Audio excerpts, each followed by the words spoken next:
ఈరోజు కిర్లంపూడిలో నాన్నగారింటి దగ్గర దాడి జరిగిందని టీవీలో చూసి చాలా బాధపడ్డాను. ఇలాంటి దాడులు ఎక్కడ ఎవరి మీద జరగకూడదు. నేను ఈ దాడిని తీవ్రంగా ఖండిస్తున్నాను. పవన్ కళ్యాణ్ గారు ఇలాంటి దాడుల వెనకాల అస్సలు ప్రోత్సహించరు. జనసేన నుంచి చేస్తున్నారని చెప్పి ఆరోపణలు, డబ్బులు ఇచ్చి చేయిస్తున్నారని చెప్పి ఆరోపణలు చేస్తూ ఉన్నారు. పవన్ కళ్యాణ్ గారు ఎప్పుడూ ఇలాంటివి ప్రోత్సహించలేదు. ఆయనకి ప్రజలన్నా నాయకులన్నా ఎంతో గౌరవం. వాళ్ళ మీదకి ఏం చేసినా సరే వాళ్ళని బాగా ఖండిస్తూ ఉంటారు.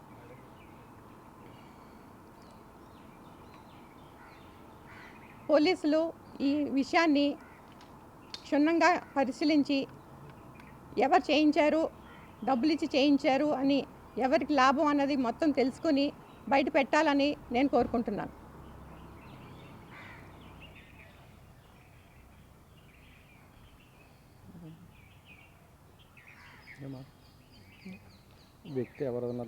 ఈ వ్యక్తి ఎవరన్నది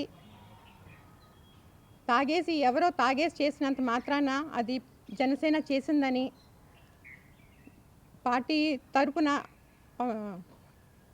పార్టీకి చెప్పడం అన్నది కరెక్ట్ కాదు.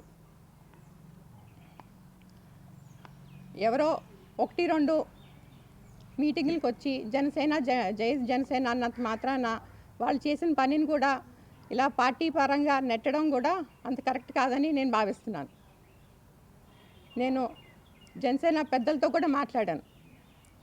వాళ్ళు కూడా ఎవరు చేశారు, ఎవరు చేయించారు వెనకాలండి ఎంత పెద్దవాళ్ళైనా సరే వాళ్ళని బయటికి తీసుకొచ్చి అందరికీ చెప్తారని నాకు మాట ఇచ్చారు. సీని గారు చెప్పినట్టు నేను పార్టీ ఎలక్షన్ ముందు జాయిన్ అవుతానంటే వద్దమ్మా తర్వాత జాయిన్ అవ్వాలి, ఇప్పుడు కాదు అని చెప్పి సర్ది చెప్పిన ఆయన ఇలాంటి దాడులు చేస్తారని మాత్రం నేను ఖచ్చితంగా ఖండిస్తాను. నమ్మను. దీన్ని పోలీసులు మొత్తం తెలుసుకొని బయటికి తీసుకురావాలని కోరుకుంటున్నాను. నమస్కారం.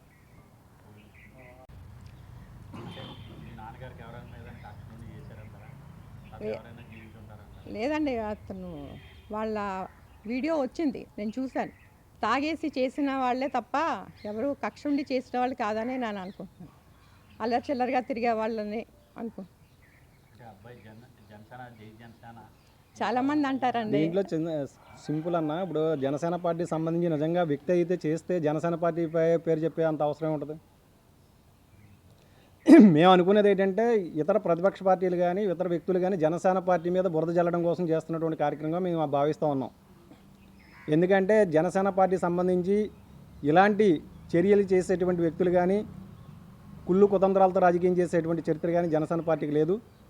ఇది కేవలం ఈ మధ్యనే మేము ఊహిస్తుంది ఏంటంటే ప్రతిపాడు నియోజకవర్గంలో కొత్తగా వైఎస్ఆర్సీపీ నుంచి ఎవరైతే ఇన్ఛార్జ్ తీసుకున్నారో ఇన్ఛార్జ్గా బయటకు ఎస్టాబ్లిష్ అవ్వడం కోసం ఇలాంటి ఒక రాజకీయ క్రీడ ఆడుతున్నారని చెప్పి మేము భావిస్తూ ఉన్నాం. ఎలాగండి క్వశ్చన్ క్లారిటీ లేదు. ఇన్ఛార్జి ఇచ్చారు కదండి ఈ మధ్యన, వాళ్ళే ఇలా చేయించుకున్నారు, ఎస్టాబ్లిష్ అవ్వడానికి అలా చేసి ఉద్దేశం ఉంటుంది. అవకాశం ఏం చెప్తామండి.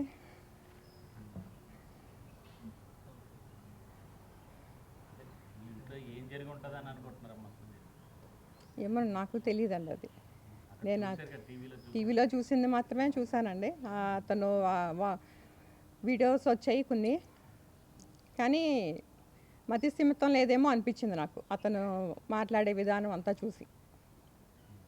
కుటుంబ సభ్యులు ఎవరితో మాట్లాడారా? లేదండి, నేను పార్టీ జాయిన్ అయ్యాక మాట్లాడలేదండి ఎవరు.